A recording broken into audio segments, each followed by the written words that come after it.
ओम नमो भगवते वासुदेवाय नमः। जय श्री कृष्ण मित्रों, राधे राधे। आज के वीडियो में बृहस्पतिवार व्रत कथा का श्रवण करने जा रहे हैं। इस दिन बृहस्पतिश्वर महादेव की पूजा की जाती है और दिन में एक समय ही भोजन किया जाता है। गुरुवार के दिन पीले वस्त्र धारण करने चाहिए, पीले पुष्पों को पूजन करें। भोजन भी चने की दाल का होना चाहिए, नमक नहीं प्रयोग करना है। इस दिन पीले रंग, पीले वस्त्र, चने की दाल, पीले कपड़े और पीले चंदन से भगवान का पूजन करें। कथा सुननी चाहिए। पूजन के पश्चात इस व्रत को करने से देव गुरु बृहस्पति भी अति प्रसन्न होते हैं और धन और विद्या का लाभ मिलता है। स्त्रियों के लिए यह व्रत अति आवश्यक होता है।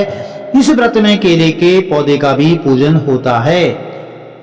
अब कथा श्रवण करते हैं। बोले गणपति गजानंद महाराज की जय, बोले बृहस्पतिश्वर महादेव की जय, बोले शंकर भगवान की जय। किसी गांव में एक साहूकार रहता था जिसके घर में अन्न, वस्त्र और धन किसी प्रकार की कोई कमी नहीं थी, परंतु उसकी स्त्री बहुत ही कंजूस थी। किसी भी भिक्षार्थी को कुछ नहीं देती, सारे दिन घर के कामकाज में लगी रहती थी। एक समय एक साधु महात्मा बृहस्पतिवार के दिन उसके द्वार पर आए और भिक्षा की याचना की। स्त्री उस समय घर के आंगन को लीप रही थी। इस कारण साधु महाराज से कहने लगी कि महाराज, इस समय तो मैं घर की लिपाई कर रही हूँ और आपको कुछ नहीं दे सकती, फिर किसी अवकाश के दिन आना। तो साधु महात्मा खाली हाथ चले गए। कुछ दिन के पश्चात फिर साधु महात्मा आए और उसी तरह भिक्षा मांगी। तो साहूकारनी ने उस दिन जो है लड़के को खिला रही थी और महाराज से कहने लगी कि महाराज मैं क्या करूं, अवकाश नहीं है, इसलिए आपको भिक्षा नहीं दे सकती। अब तीसरी बार महात्मा आए तो उसने उन्हें उसी तरह से टालना चाहा, परंतु महात्मा जी कहने लगे कि यदि तुमको बिल्कुल ही अवकाश हो जाए तो तुम क्या भिक्षा दोगी मुझे?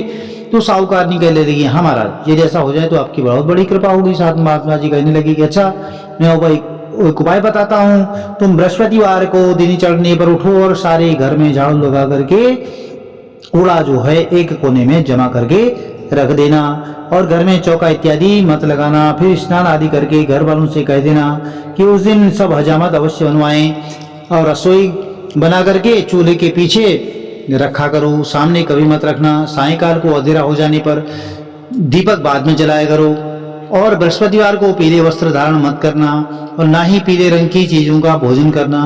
यदि तुम ऐसा करोगी तो तुमको घर का कोई काम नहीं करना पड़ेगा। तो साहूकारनी ने ऐसा ही किया।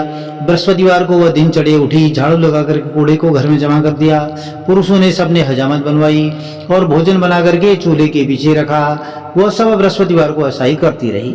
अब कुछ काल के बाद उसके घर में खाने को दाना तक नहीं रहा और थोड़े ही दिन में वह बात फिर आए और भिक्षा मांगने लगे। परंतु वशिष्ठानी ने कहा महाराज, मेरे घर में सच में खाने को अन्न नहीं है, आपको मैं अब क्या दे सकती हूँ? तब महात्मा ने कहा कि जब तुम्हारे घर में सब कुछ था तब भी तुम कुछ नहीं देती थी, मगर अब पूरा का पूरा अवकाश है तब भी तुम कुछ नहीं दे रही हो, तुम क्या चाहती हो कहो।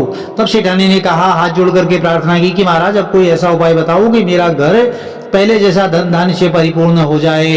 अब मैं प्रतिज्ञा करती हूँ कि अवश्य में जैसा आप कहेंगे वैसा ही करूंगी। तब महात्मा जी ने कहा कि बृहस्पतिवार को प्रातः काल उठ करके स्नान आदि से निवृत्त होकर के घर को गौ के गोबर से लिपाई करो और घर के पुरुष हजामत बनवाएं और भूखों को अन्न जल देती रहा करो। ठीक सायंकाल दीपक जलाओ। यदि ऐसा करोगी तो तुम्हारे घर की सब मनोकामनाएं पूर्ण होंगी, तुम्हारा घर सुख समृद्धि से भर जाएगा और भगवान बृहस्पति की विशेष कृपा होगी। तो सेठानी ने ऐसा ही किया और उसके घर में धन धान्य जैसा पहले था वैसा ही हो गया। इस प्रकार भगवान देवगुरु बृहस्पति की कृपा से वह अनेक प्रकार के सुख भोग करके दीर्घ काल तक जीवित रही। अब बृहस्पतिवार के दिन ही दूसरी कथा भी श्रवण कर लेते हैं। एक अन्य कथा प्रचलित है। एक बार देवराजेंद्र बहुत बड़े अहंकार में थे और वह अपने सिंहासन पर बैठे थे। बहुत सारे देवता, ऋषि, गंधर्व, किन्नर आदि सभा में उपस्थित थे। जिस समय बृहस्पति जी वहां पर आए तो सबके सब उनके सम्मान के लिए खड़े हो गए, परंतु इंद्र गरुड़ के मारे खड़ा नहीं हुआ। उसको घमंड हो गया था। यदि वह उनका अनादर किया करता था, सदैव आदर किया करता, लेकिन उस दिन उसने अनादर किया तो बृहस्पति जी की अपना अनादर समझते हुए वहां से उठकर चले गई। और तब इंद्र को बड़ा शोक हुआ कि कहा, उसने सोचा कि मैंने देखो गुरु जी का बहुत बड़ा अनादर कर दिया, मेरे से अपमान हो गया है, बहुत बड़ी भूल हो गई है। गुरु जी के आशीर्वाद से मुझको यह वैभव मिला था और यह साम्राज्य मिला था, उनके क्रोध से यह सब नष्ट हो जाएगा, इसलिए उनके पास जाकर के उनसे क्षमा मांगनी चाहिए जिससे उनका क्रोध शांत हो जाए और मेरा कल्याण हुए। ऐसा विचार करके इंद्र उनके स्थान पर गए। जब बृहस्पति ने अपने योग माया से यह जान लिया कि इंद्र क्षमा मांगने के लिए यहाँ पर आ रहा है, तो तब क्रोधवश उससे भेंट करना उचित न समझकर देवराज देवगुरु बृहस्पति जो है वहां से अंतर्ध्यान हो गए और देवराज इंद्र ने बृहस्पति को घर पर न देखा। तब निराश होकर के लौट आए।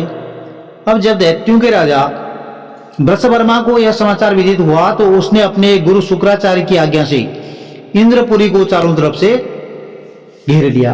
अब गुरु की कृपा न होने के कारण देवता हारने और मार खाने लगे। तब उन्होंने ब्रह्मा जी को विनय पूर्वक सब वृतांत सुनाया और कहा कि महाराज, दैत्यों से किसी प्रकार बचाइए।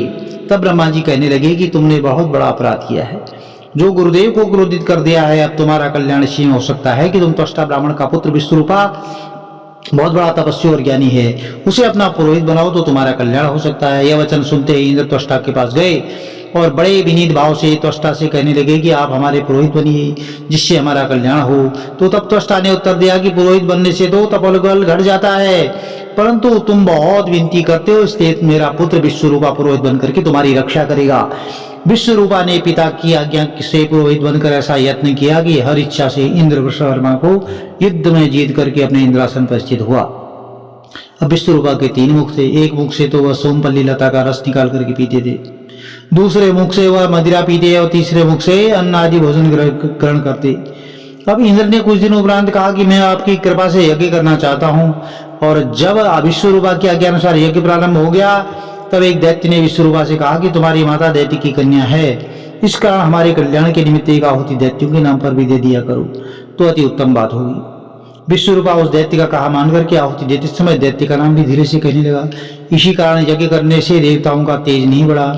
इंद्र ने यह वृतांत जानते ही क्रोधित होकर के विश्वरूपा के 3 सिर काट डाले। मद्यपान करने से भावरा, सोमपल्ली पीने से कबूतर और अन्न खाने वाले मुख से तीतर बन गया। और विश्वरूपा के मरते ही इंद्र का स्वरूप ब्रह्महत्या के प्रभाव से बदल गया, फिर संकट आ गया उन पर। अब देवताओं के 1 वर्ष पश्चाताप करने पर भी ब्रह्महत्या का वह दोष, वह पाप नहीं छूटा। तो सब देवताओं के प्रार्थना करने पर ब्रह्मा जी बृहस्पति जी सहित वहां आए। उस ब्रह्महत्या के 4 भाग किए गए, उनमें से 1 भाग पृथ्वी को दिया। और इसी कारण धरती कहीं कहीं पर जो है ऊंची नीची और बीज बोने लायक भी नहीं होती। साथ ही ब्रह्मा जी ने यह वरदान दिया कि जहां पृथ्वी में गड्ढा होगा कुछ समय पाकर के स्वयं भर जाएगा। दूसरा जो है वृक्षों को दिया, जिससे उनमें से गोद बनकर बहता रहता है। इस कारण गूगल के अतिरिक्त सब गोद अशुद्ध माने जाते हैं।